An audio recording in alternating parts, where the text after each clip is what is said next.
Vertel me wat dit leven de moeite waard maakt. Laten we ons vanavond, wat het antwoord betreft, beperken tot de bühne.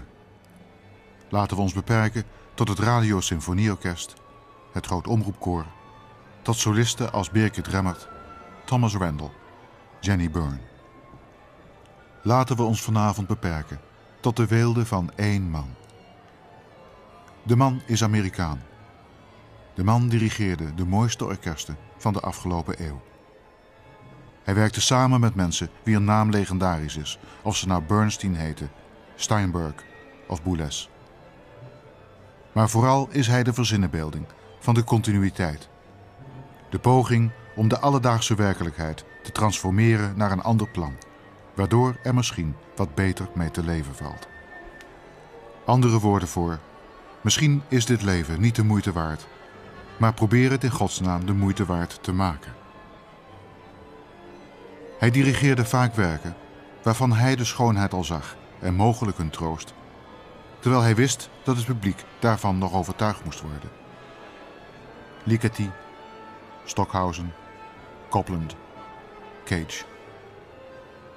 Maar in zijn achterhoofd zweefde telkens de gedachte dat het ook al eens eerder was geprobeerd om de hele bliksemse boel dragelijker te maken dan hij in werkelijkheid is. Mahler, Brahms, Mozart, Schumann, Ives. Dat bedoel ik als ik hem de verzinnenbeelding noem van de continuïteit. Heb ik hem om die reden uitgenodigd? Ja, maar een andere reden is minstens zo belangrijk. Er zijn mensen die prachtig kunnen verhalen over schoonheid en troost. Er zijn mensen die andermans pogingen tot schoonheid en troost welluidend kunnen laten opklinken. Maar er zijn ook mensen die niet alleen dat kunnen, maar die zelf als persoon ook nog eens uitdrukking zijn van een ongetemd savoir-vivre. Die het leven zien als een bizar geschenk waar je alles uit moet persen voordat je er weer vandoor moet. Zo iemand is hij. Ik heb het de afgelopen maanden weer mogen merken. Hij werd geplaagd door ziekte en ongemak. Zijn stem is erdoor gehavend. Hij viel kilo's af, terwijl dit leven al zo licht is. Maar hij ging door waar anderen de zaak er al lang bij hadden neergegooid. Met kracht, waardigheid, humor. Met grote ernst stelde hij zijn concert van de schoonheid en de troost samen. Zo'n concert waarnaar je hierboven wel een paar keer zou willen luisteren, voordat de hemel oorverdovend van saaiheid wordt.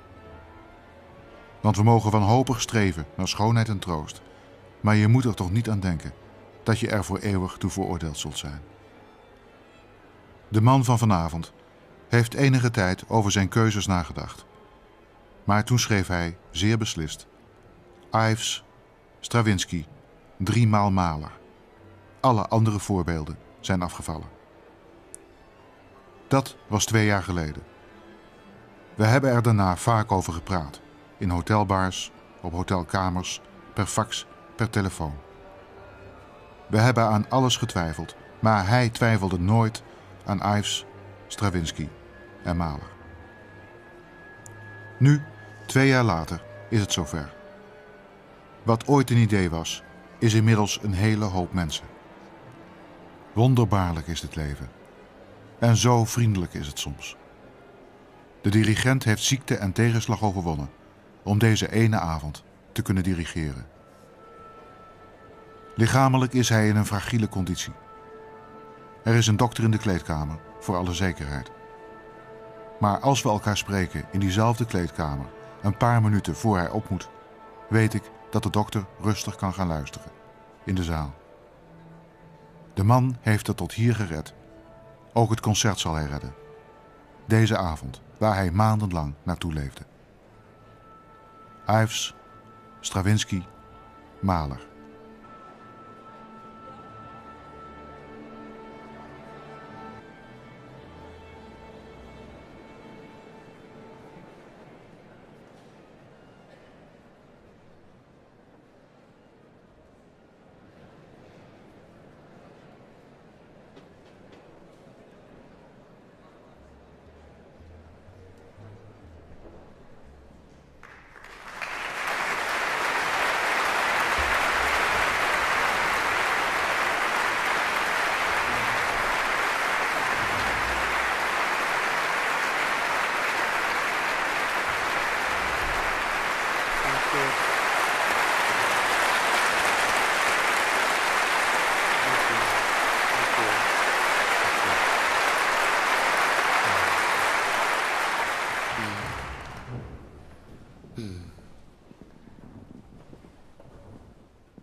They say that beauty is in the eye of the beholder, or in the ear of the listener, or in the mind of the reader.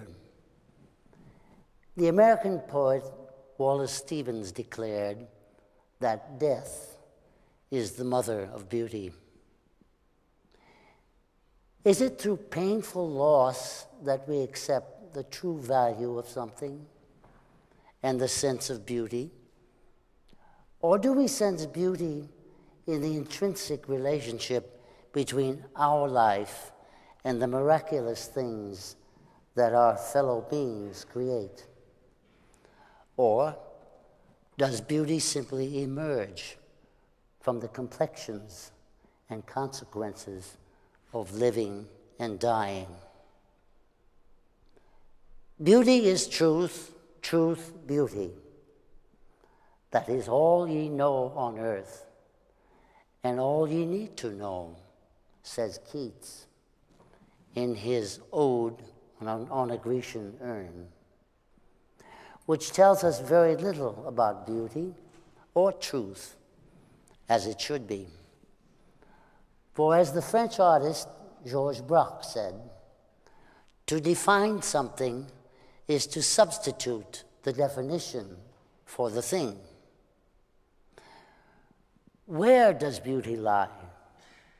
We sense it, we feel it, we see it, we hear it, touch it, smell it. And where and how do we find consolation? Well, a certain cosmic beauty lies in the piece you are about to hear by the American composer Charles Ives. It is the first piece that I, as a young man, was truly impressed by. It started me down the path of investigating the world of contemporary music. Written in 1908, it's called The Unanswered Question. And there are three places that we can try to find this cosmic sense. First, in the string section, who play a mysterious, slow-moving chorale-like music, very softly, that evokes an eternal timelessness in a never-changing tempo. In the words of the composer, they are to represent the silences of the Druids, who know, see, and hear nothing. Second, in the solo trumpet, who intones the perennial question of existence 7 times. And the third place we can look is in the 4 flutes, the fighting answerers, who try to find the invisible answer and who, gradually getting faster and louder in their search and frustration, end up screaming and mocking the question. Perhaps our consolation may lie simply in our ability to pose the question, why are we here?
And what about our attitude towards the composer, the painter, the poet, the writer, the creator of beauty? What do we expect? The Polish-born English novelist Joseph Conrad had this to say: "The artist appeals to that part of our being which is not dependent on wisdom, to that in us which is a gift and not an acquisition, and therefore more permanently enduring. He speaks to our capacity for delight and wonder, to the sense of mystery surrounding our lives, to our sense of pity and beauty and pain." In 1947, Igor Stravinsky paid a visit to the Chicago Art Institute to see a series of narrative paintings by the turn of the 18th century English painter and engraver William Hogarth, called The Rake's Progress, which Stravinsky said immediately suggested a series of operatic scenes to me. That same year, on the recommendation of his Hollywood neighbor and friend, Aldous Huxley, Stravinsky invited the English poet and dramatist W.H. Auden to collaborate with him on an opera of the same name, The Rake's Progress. Stravinsky felt strongly about Auden. As soon as we began to work together, I discovered that we shared the same views, not only about opera, but also on the nature of the beautiful and the good. Thus, our opera is indeed, and in the highest sense, a collaboration.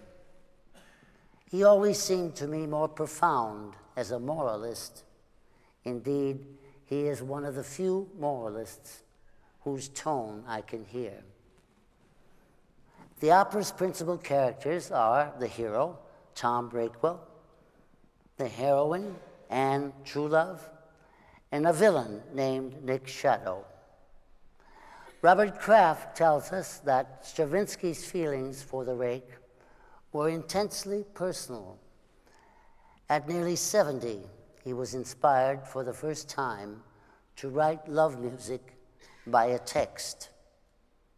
He identified the love of Tom and Anne in their last scene with that of himself and his wife, Vera, and the duet in A Foolish Dream, in a Gloomy Labyrinth, as well as the arioso My Heart Breaks, were written for her. The opera begins in the countryside with Tom and Anne in love. Suddenly, Tom is the recipient of an unexpected fortune, left to him by an unloved and forgotten uncle. This surprising news is brought to him by Nick Shadow, who becomes his guide and servant as they depart for London to settle the estate. After arriving in London, everything is downhill for Tom Breakwell. From Mother Goose's brothel and a life of debauchery, to his rebuking Anne's love and marrying a bearded woman called Baba the Turk, we see Tom decline and slip into an ever-despairing, deepening Faustine pact with the devil figure Nick Shadow. When Mother Goose asks Tom, what is the secret nature knows, Tom's reply is, what beauty is and where it grows. And Shadow asks, canst thou define the beautiful? Tom's reply is, I can. That source of pleasure to the eyes, youth owns, wit snatches, money buys, envy affects to scorn, but lies. one fatal flaw it has: it dies. We witness the loss of his financial fortune, as well as the auctioning off of all of his belongings. "'Tis not your money, but your soul which I this night require," says Shadow. "The sins you did may not be hid. Think not your soul to save." And he suggests a game of cards to decide Rakewell's fate. If Tom can name 3 cards in the draw, he will be free. If not, he must kill himself. He chooses the first 2 cards correctly, the Queen of Hearts and the 2 of Spades. Tom, hearing Anne's voice and being in a state of repentance, asks Love to return and declares his 3rd choice. "I wish for nothing else, love first and last, assuming eternal reign. Renew my life, O Queen of Hearts, again." This 3rd choice is also correct.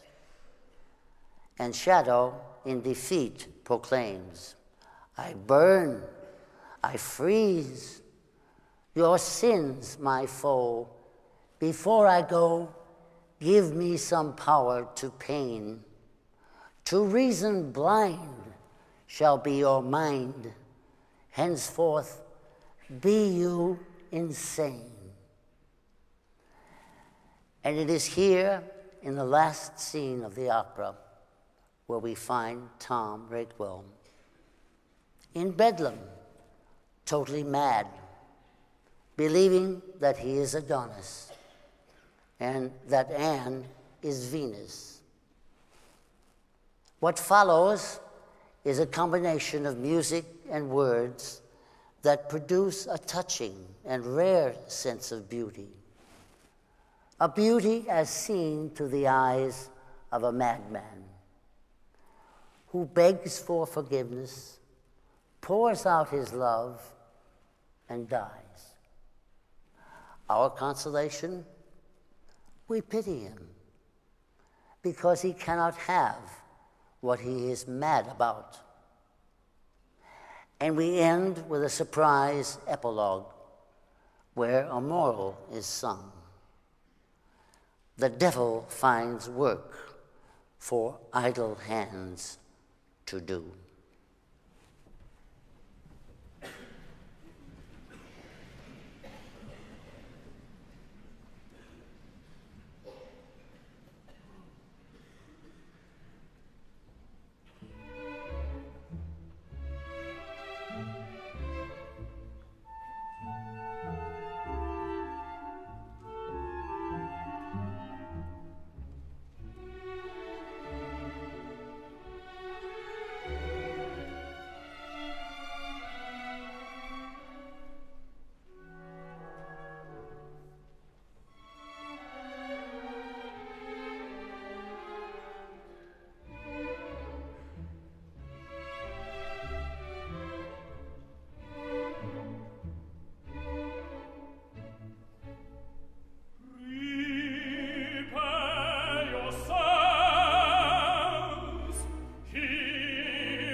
That he is Adonis, and will answer to no other name. Humor him in that, and you will find him easy to manage. So, as you desire, I'll leave you. You are kind. I thank you, lady.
come home.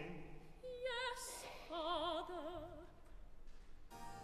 Tom, my vow holds ever, but it is no longer I you need.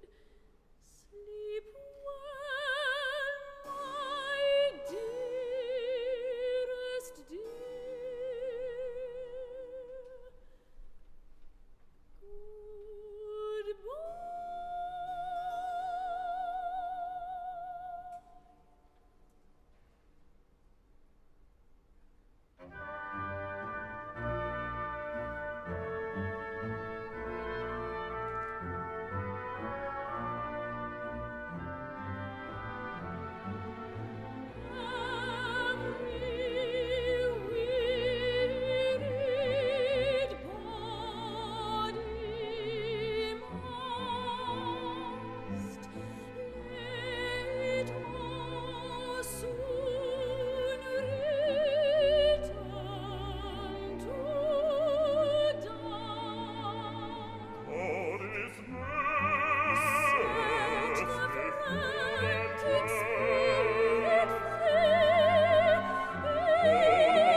Achilles, Helen, Eurydice, Orpheus, Persephone, Plato, all my courtiers, hola!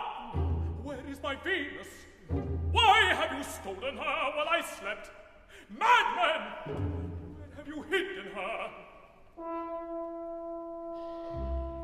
Venus, stolen, hidden, where?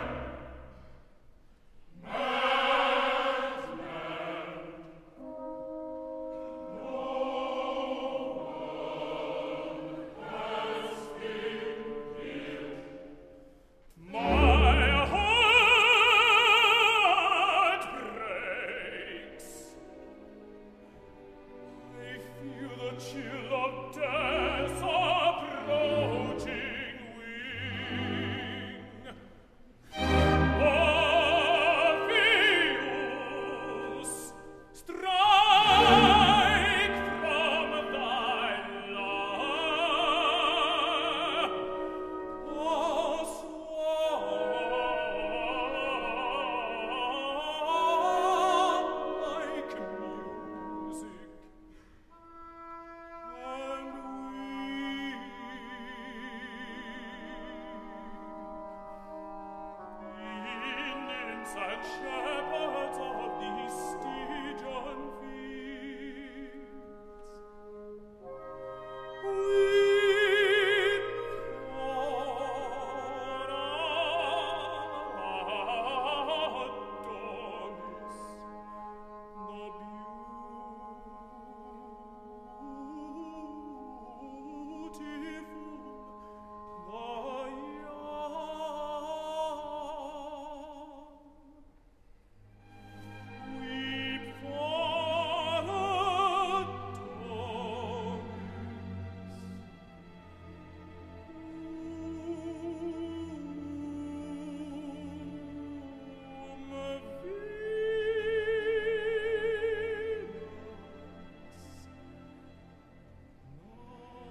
When asked what he wanted to become in life, Gustav Mahler, at the age of 5, said, "A martyr."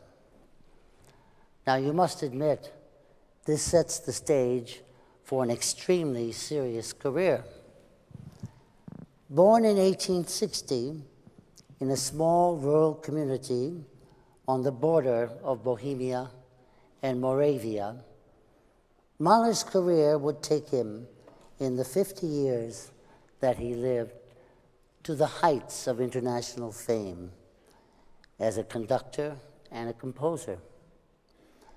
But not before, while growing up, the seeds of great compassion and a knowledge of human suffering were sown.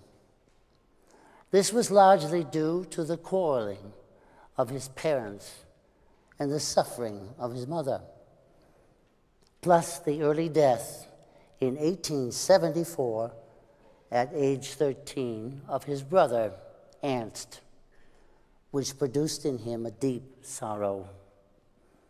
At about the age of 6, Mahler wrote his first piece, Polka with Introductory Funeral March. Juxtaposing the sense of festive playfulness with a sense of sadness marks the beginning of a myriad of juxtapositions that will later occur in his music. While at the conservatory in Vienna, at 19, in a letter to a friend, he wrote, "Everything around me is so desolate. The fires of a supreme zest for living and the most gnawing desire for death alternate in my heart, sometimes in the course of a single hour. And with the energy of despair, I cling to sorrow as my only consolation. Now the pale figures of my life pass before me, like shadows of a long-lost happiness, and the song of longing sounds again in my ears." Here we have the foundations of Mahler's musical aesthetic. Extravagant mood swings, those death leaps from one extreme to another, which break the heart, his preoccupation with sorrow, and his sense of longing and yearning. On November 7, 1901, Mahler met Alma Schindler at a dinner party in Vienna. She was 23 and he was 41. While they ended the evening in a big argument, Mahler was clearly taken by the young woman. She, on the other hand, was not sure.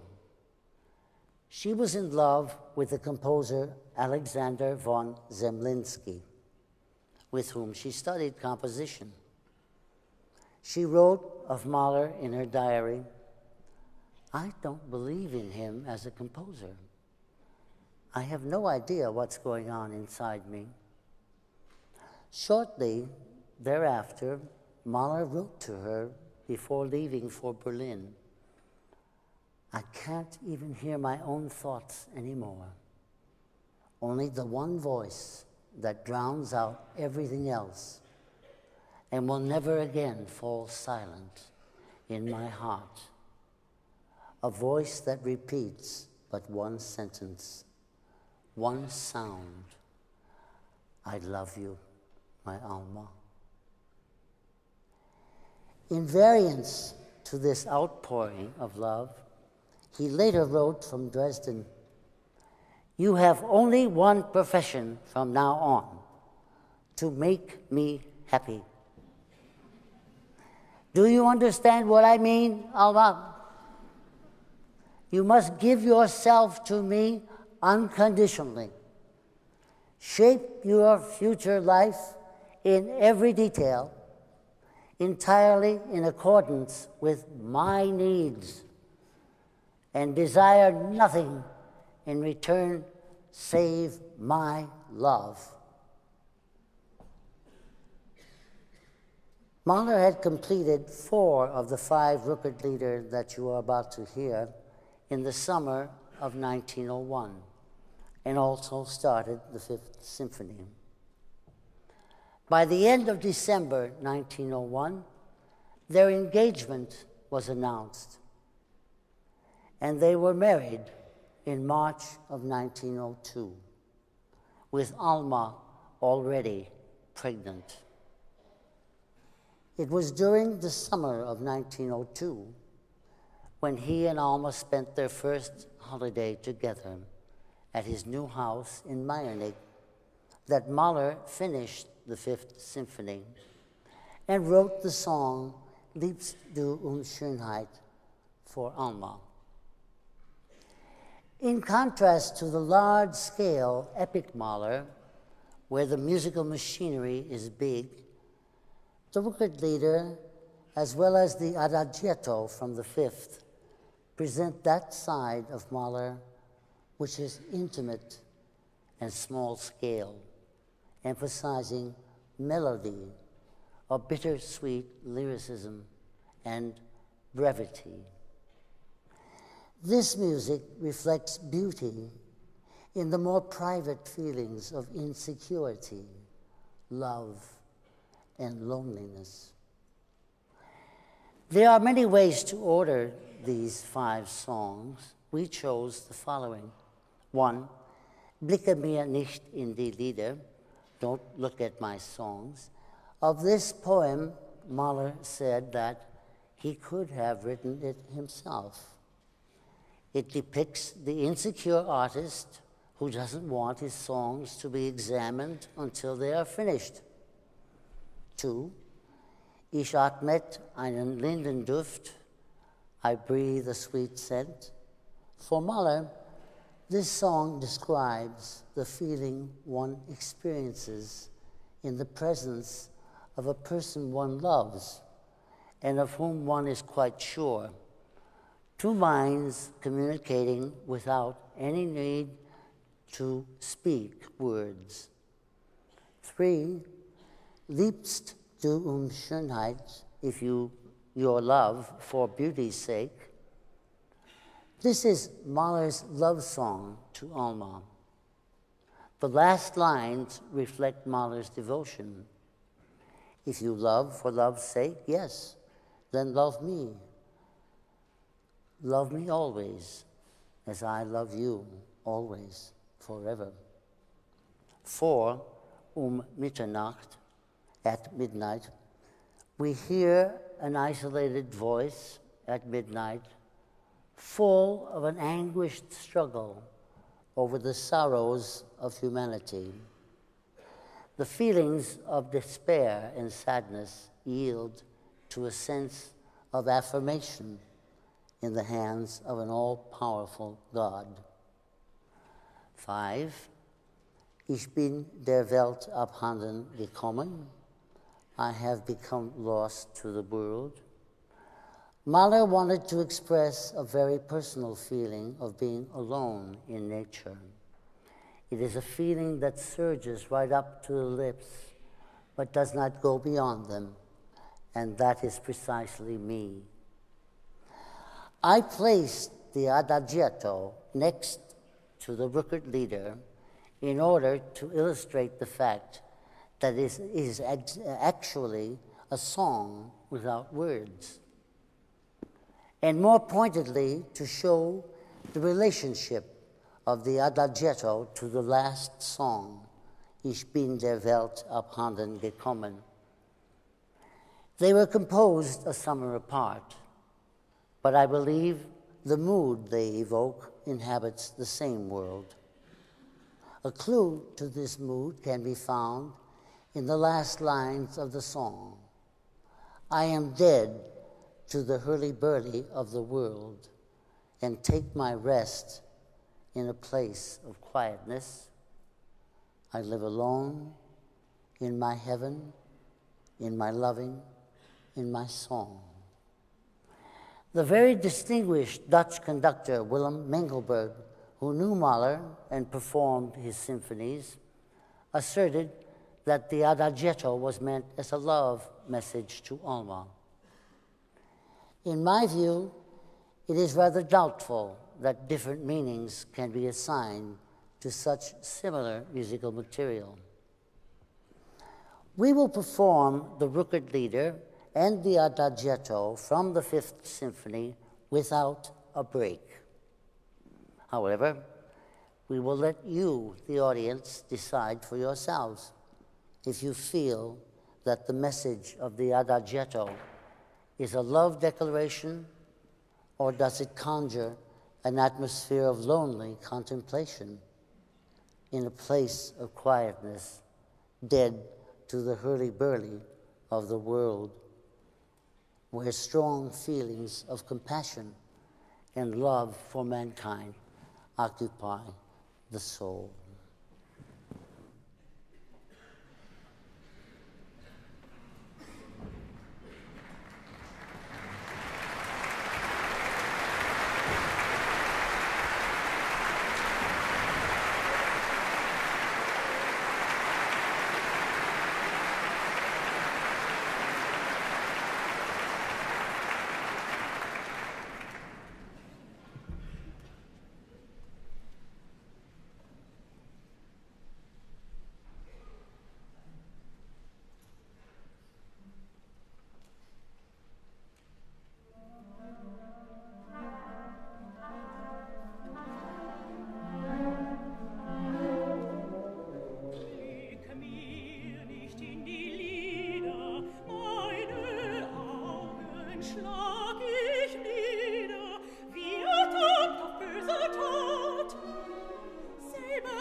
ganz Puls des Schmerzens war angefacht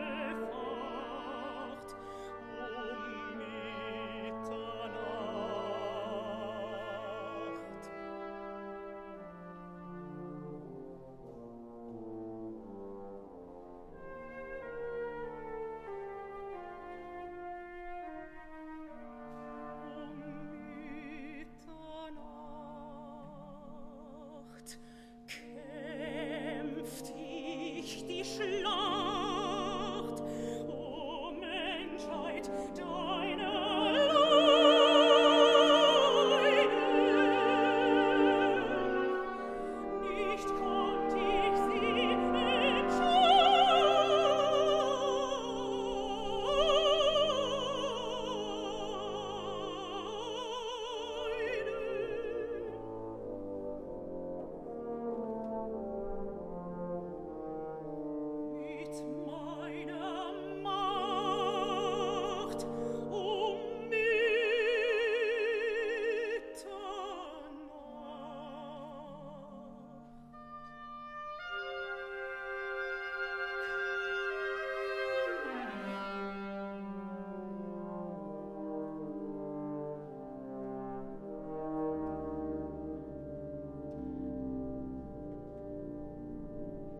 Although Mahler became a Roman Catholic shortly before accepting the directorship of the court opera in Vienna, his feelings of isolation, of being an eternal stranger, remained and can only be attributed to his origin as a Central European Jew.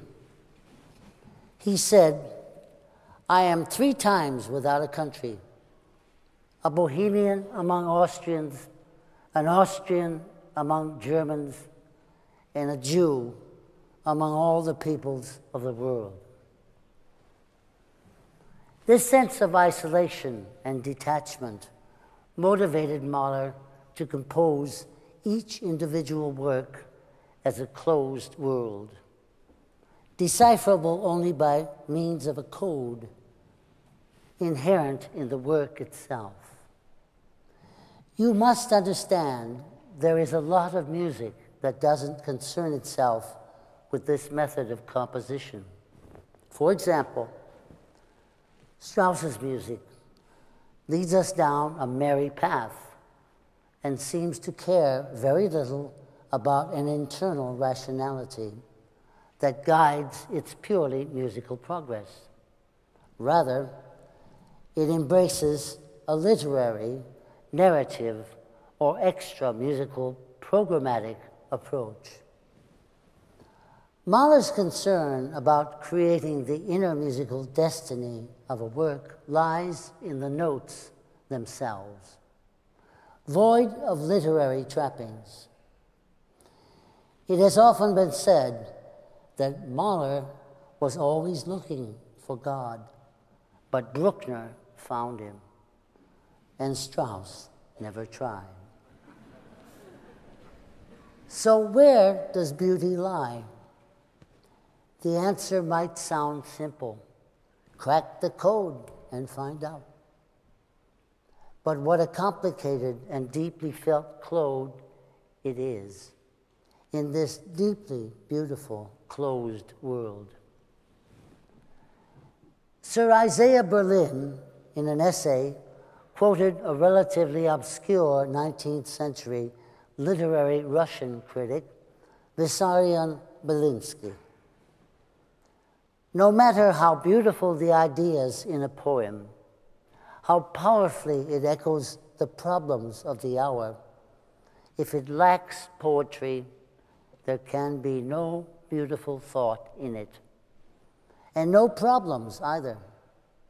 And all that one may say about it is that it is a fine intention badly executed. If you remember, the late Duke Ellington once said, "It don't mean a thing if it ain't got that swing." Belinsky goes on, "The artist's commitment must be not only in the head, but above all, in the heart, in the blood of the writer. An idea which has not passed through one's own nature, has not received the stamp of one's personality, is dead capital, not only for poetry, but for any literary activity. And as far as I'm concerned, for any musical activity too. There could be no greater commitment than that which Gustav Mahler gave to his music. He felt that interesting is easy, beautiful is difficult.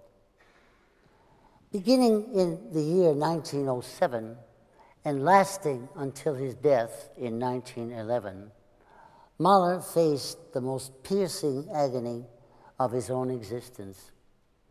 In March of 1907, he resigned from the Vienna Opera in the face of increasing anti-Semitism. That same month, a valvular malfunction in his heart was diagnosed due to numerous past infections of the throat. He was advised to conserve his strength, for the condition was serious and could prove fatal. In the middle of June, His eldest daughter, Maria, developed scarlet fever and diphtheria and died at the age of 4.5. Mahler was unable to write any music this entire year. He began to compose again in June of 1908. Alma had found them a new farmhouse in the Dolomites. She described this as the saddest summer they ever spent together and spoke of Mahler's compulsion to feel his pulse and to listen to his heart. His steps and pulse beats were numbered, and his life a torment. Work on the Ninth Symphony began in June of 1909. His spirits were beginning to lift. However, Alma's health was showing signs of great strain, and after returning to Europe from New York in the spring of 1910, she went for a rest cure. It was at this time Alma met the architect Walter Gropius, and they proceeded to have an affair. Mahler knew about this, and it devastated him. At the close of that year, Mahler's streptococcal throat infection, along with fever, returned while he was conducting the New York Philharmonic. The engagement had to be cut short, and he returned to Vienna via Paris, where he had an appointment at the Pasteur Institute.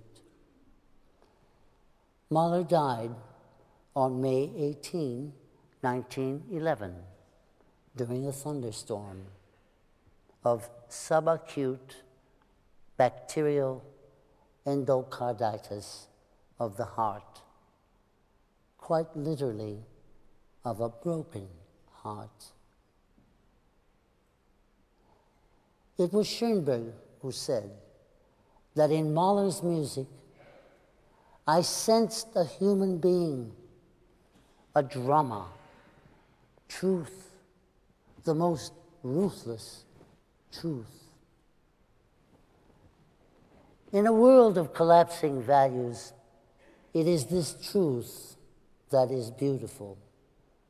And the beauty of this truth gives us consolation.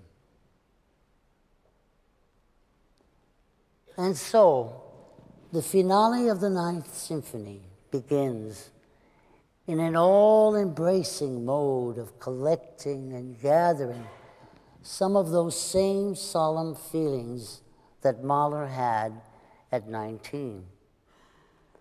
Only in maturity, those feelings of desolation, longing, and yearning deepen and take on epic proportions. All that was good in life seems to be mixed in the music in a full-blown way with the sad moments and those that recall the depth of human suffering. Several soft, introspective moments are interspersed that bring relief and a solitary expression that reduces this large musical tapestry to an inner sanctum of being lost to the world. Then, all of a sudden, the lighting changes, and we hear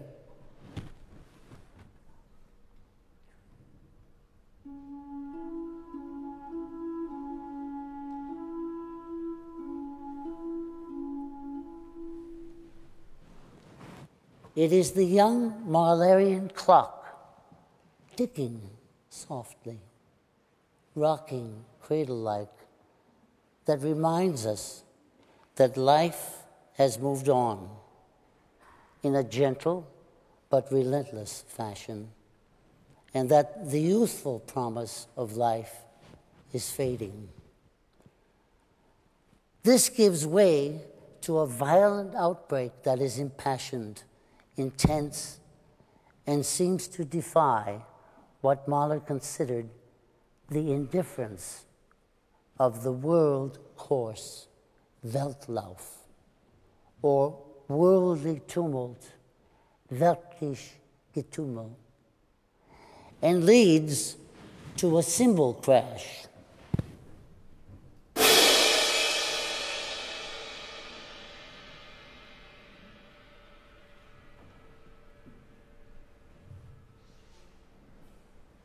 Immediately after this cymbal crash, one of only two in the piece, the music grinds to a halt, a standstill, and it is engaged in an enormous confrontation with an immense force. If this force be death, it's as if Mahler looks it squarely in the eye and says, "Take me, I'll go," but not without the memory of having loved and the memory of things beautiful and consoling. As the music begins to move again, it seems to console itself. We are at the height of Mahler's epic gesture. So much of the love he felt seems to pass before us like a gigantic newsreel, full of tears and smiles, the confusion of crying and laughing at the same time. We are aware of the presence of the masses, his concern for humanity, and after a last outburst, the music truly begins to yield. It is in the throes of leave-taking when our third and final soundpost appears.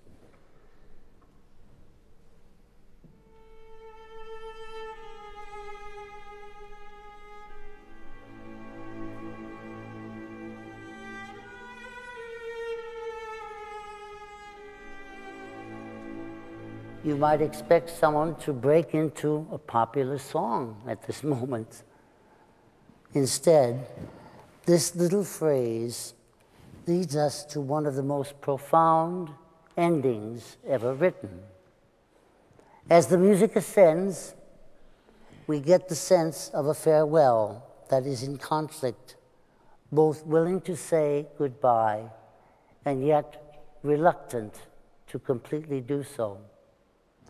Teetering back and forth between silences, long single notes, and thematic fragments that echo the bold musical turn that began the movement, Mahler takes music as close to the beauty of silence as we can imagine.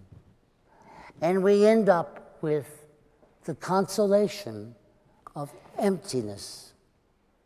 After having been through an enormous psychological experience, you gently float to a stop, or you gently rise to a higher destination.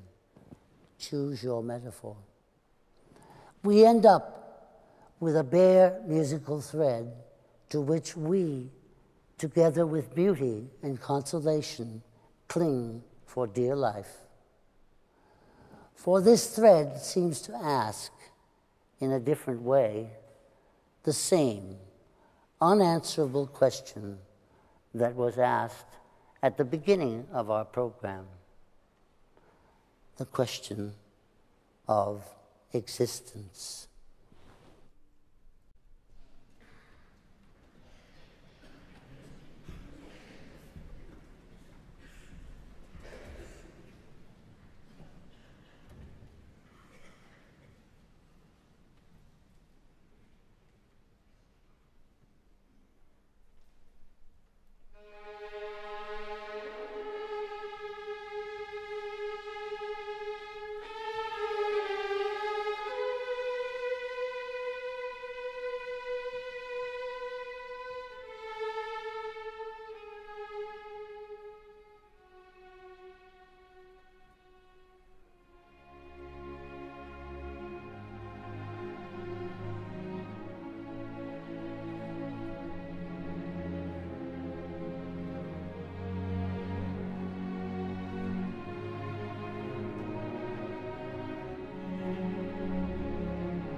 Thank you.